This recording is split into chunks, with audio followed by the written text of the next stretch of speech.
네, 리포트 대사에게 흉기를 휘두른 김기종 씨, 이 경찰 수사를 받고 검찰에 송치가 됐습니다. 일단 세 가지 혐의를 적용을 받고 있습니다. 이 경찰 수사에서는 살인, 미수, 외국 사절, 폭행, 업무 방해 이렇게 세 가지 혐의가 적용이 됐지만 국가보안법 위반 혐의는 일단은 적용되지 않았습니다. 네. 검찰은 김 씨의 방북 전력과 북한 자료 보유 등을 근거로 국가보안법 적용 여부를 적극 검토할 것으로 보입니다. 백성문 변호사와 함께 자세한 이야기 나눠보겠습니다. 네, 안녕하세요. 네, 안녕하세요.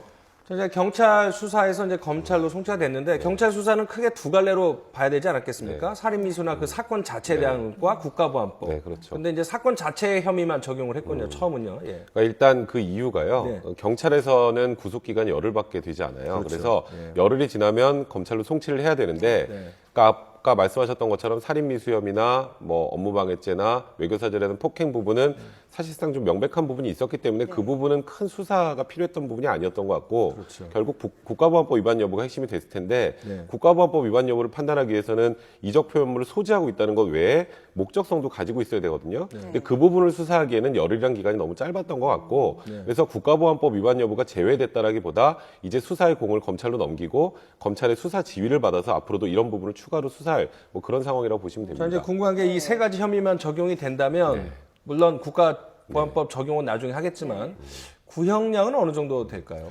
사실 이거는 과거 사례하고 좀 비교를 해봐야 될 것 같은데 2006년도에 당시에는 이제 박근혜 대표였죠.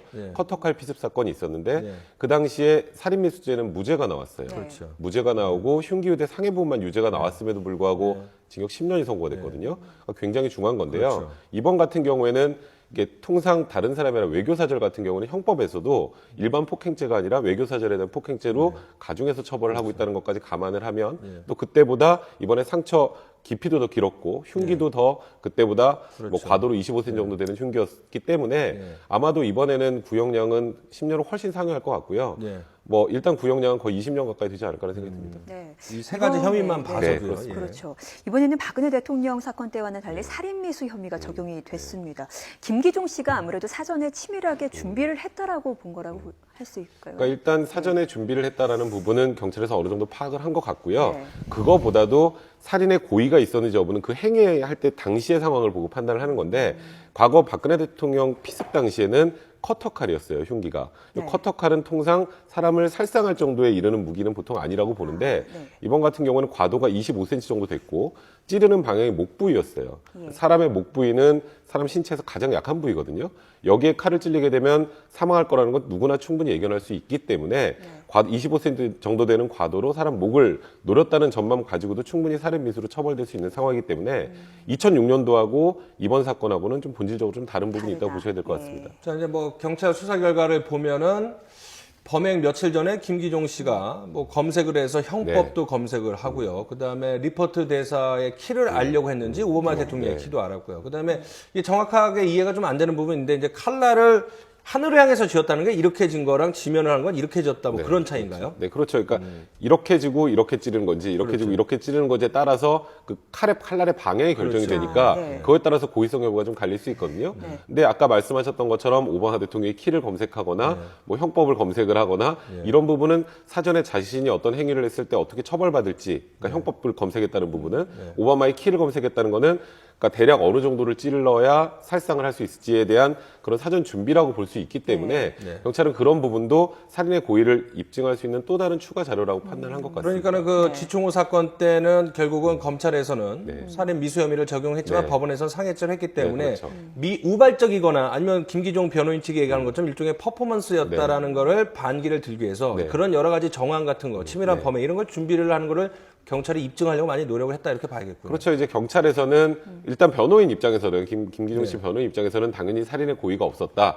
우발적이었고 그냥 단순히 겁을 주기 위해서였다라고 주장을 하고 있지만 그날 행위 당시 상황을 보면 경찰에서 지금 제가 생각에 좀 과도하게 준비를 하는 것 같다는 생각이 들고요.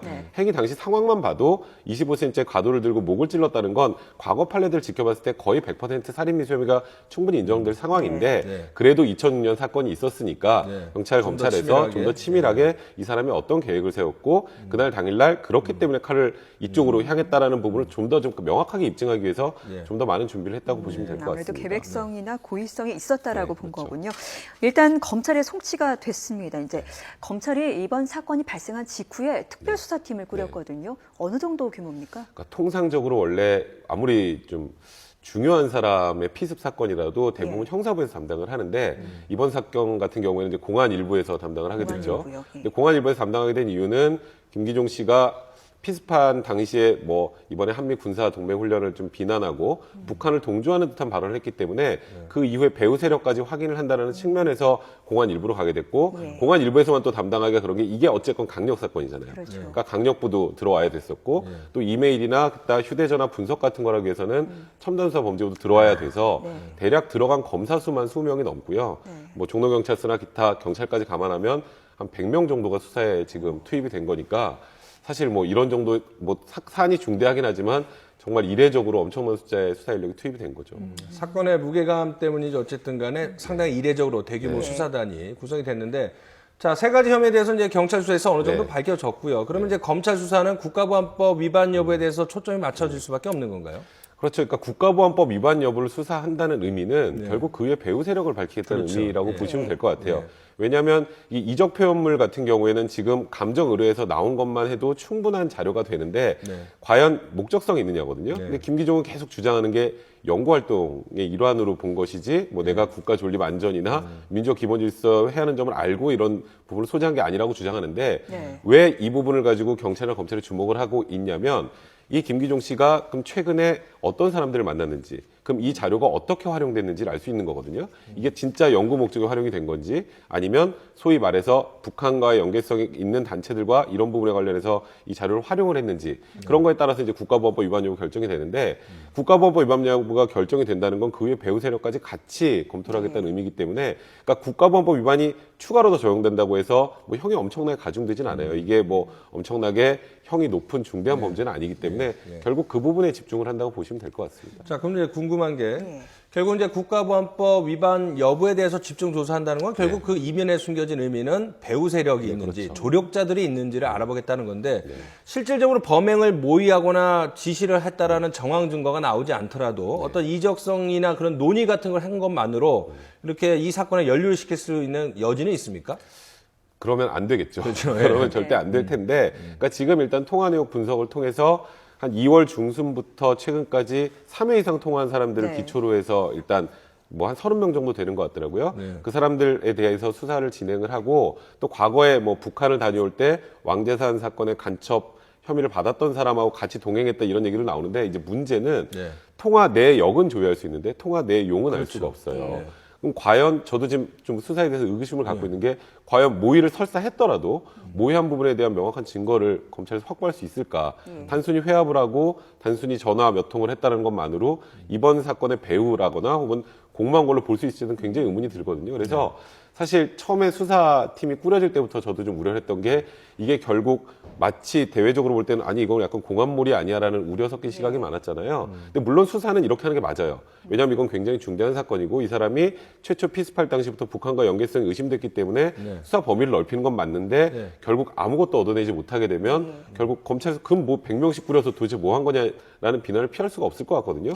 그러니까 통화 내용도 조회를 못하는 상황에서 과연 이 부분을 어떻게 입증할지. 그래서 저는 앞으로 한 20일 정도 수사를 더 할 가능성이 많은데 그 사이에 특별히 뭐 배후나 이런 게 밝혀지기는 사실상 좀 어렵지 않을까 그런 생각이 조심스럽게 사실 듭니다. 집에서 김일성 주체 사상을 뭐 찬양하는 책도 발견이 됐고 했기 때문에 그 이정물을 가지고 사실 이거를 국가보안법을 적용할 수 있을지 하는 이야기도 나왔거든요. 과거 사례를 보면 어땠나요? 그러니까 통상 이제 과거에는 국가보안법이 좀 악용되는 사례가 많았기 때문에 지금은 굉장히 좀 엄격하게 적용을 하거든요. 그래서 단순히 이적 표현물이 나왔다는 것만으로 이적 표현물 소지죄로 처벌하는 건 아니고요. 이적 표현물을 어떤 목적을 가지고 소지했느냐를 굉장히 중요시하는데 지금 김기종 씨나 김기종 씨 변호인 입장에서는 연구활동 목적으로 가지고 있었던 거지 이걸 가지고 뭔가 국가의 존립이나 안전 혹은 민족 기본 질서에 반하는 그런 사정을 있다는 걸 알고 가지고 있었던 건 아니라고 주장하고 있기 때문에 아까 말씀드렸던 것처럼 이것 외에 이 자료를 연구 목적 외에 다른 목적으로 활용했는지 그 부분이 수사에 집중이 돼야 될 것 같고 그게 파악이 된다면 국가보안법 위반 여부도 아마도 이번 지금 기소할 당시에는 추가가 되지 않을까라는 생각이 좀 듭니다. 예. 그런데 이제 배후 세력을 만약에 조력자들이 없다거나 밝혀내지 못했다면 국가보안법 위반을 적용하는 게 지금 흐름에서는 큰 의미가 없다고 볼 수도 네. 있겠군요. 그렇죠. 지금 시점에서 아까 말씀드렸던 네. 것처럼 지금 사실상 확정하고 있는 이 세 가지 혐의만 가지고도 제 개인적인 생각이지만 15년형 네. 정도는 선고가 될 가능성이 있는데 국가보안법이 추가된다 해서 뭐 16년, 그렇지. 17년이 될 것 같진 않아요. 네, 네. 그러니까 사실 국가보안법을 적용하겠다라는 건 좀 상징적인 측면이 굉장히 강했던 것 같은데 그것 때문에 수사가 좀 무리수를 두는 게 아닌가라는 좀 걱정이 드는 거고요. 예. 네, 그런 상황이죠. 자, 그러면 이제 궁금한 게 그 배후 세력이나 이제 조력자나 국가보안법 이런 부분에 대해서 이제 조사를 하는데 아까 말씀하신 것처럼 내용에 대해서는 알 수가 없지 않습니까? 그러면 아까 매우 이례적으로 메모드급 수사팀을 네. 구성을 했는데 물론 사건의 중대성 때문에 0.001%의 미흡한 부분도 남으면 네. 이게 외부적인 문제이기 때문에 하는데 검찰로서는 상당히 곤욕스럽거나 좀 부담이 클 것 같은 느낌이 그러니까 들어요. 저는 사실 수사팀 처음 꾸릴 때부터 네. 나중에 굉장히 곤혹스럽겠다는 생각이 들었어요. 왜냐하면 아까 말씀드렸던 것처럼 배우를 찾기 위해서는 이 내부에서 같이 공모했던 사람이 양심 선언이 있거나 네. 그런 게 아니면 사실상 공모했다는 부분을 입증하는 게 불가능에 가깝거든요. 네. 뭐 예를 들어서 그 당시에 이 유인물을 뭐 노모 교수 가방에 넣어놓고 그래서 노모 교수가 혹시 공모자가 아니냐 얘기도 네. 나왔었고 네. 그럼 2007년에 북한을 방북했을 때 그 당시 나중에 간첩 혐의로 처벌을 받았던 왕대산 사건의 뭐 인천지부 총책이랑 같이 갔으니 그 사람이 공모자가 아니냐. 네. 그 이후에 또 이적성 있는 사람들과 뭐 최근에 수차례 통화한 사람들 그 사람이 공모자 아니냐라는 얘기는 이만큼 나왔지만 실질적으로 공모했다라는 부분 입증은 제가 보기에는 좀 불가능한 상황인 것 같거든요. 네. 그래서 잘못하다가는 정말 검찰이 이게 자칫 공안 전공만 조성해 놓고 네. 결국 아무것도 아니고 혼자 개인의 일탈이었습니다라고 발표를 하게 되면 네. 그러면 검찰 입장에서도 굉장히 이제 국민적 비난에 직면할 가능성이 많거든요. 그래서 검찰이 남은 20일 동안 어떻게 수사할지 좀 지켜봐야겠지만 사실 굉장히 곤혹스러운 상황일 거라는 생각이 듭니다. 자, 이제 변호사시니까는 뭐 한 가지만 더 질문 드리면 네. 변호사시지만 이제 뭐 정치 문제에 대해서 많이 뭐 이야기를 하시니까 한 가지만 여쭤보겠습니다. 지금 검찰 수사가 한 20일 정도 네. 진행될 것으로 보이시죠? 근데 이제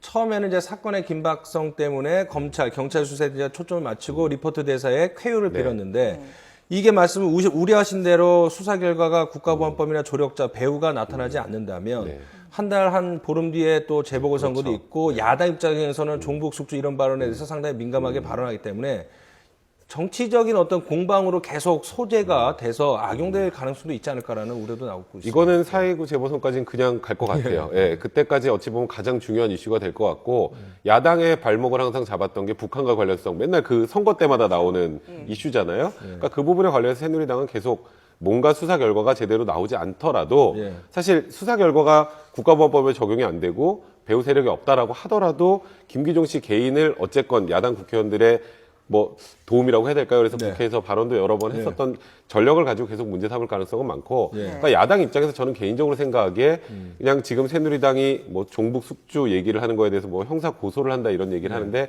그런 거보다는 소위 말하는 종북 세력과 완전히 선을 긋는 게 새정치민주연합 입장에서도 바람직한 것 같은데 뭔가 그러려면 과거 자기 반성의 모습이 나와야 되는데 그 부분을 하기에는 또 새정치민주연합이 선거를 앞두고 좀 부담스러운 것 그렇죠. 같아서 지금 국면은 새정치민주연합이 조금 더 힘든 국면이 아닌가라는 생각이 조금 듭니다. 불리한 그런 측면이 있군요. 네, 예, 지금까지 맞습니다. 백성문 변호사와 함께 이야기 나눴습니다. 휴일에 나와주셔서 고맙습니다. 네, 고맙습니다.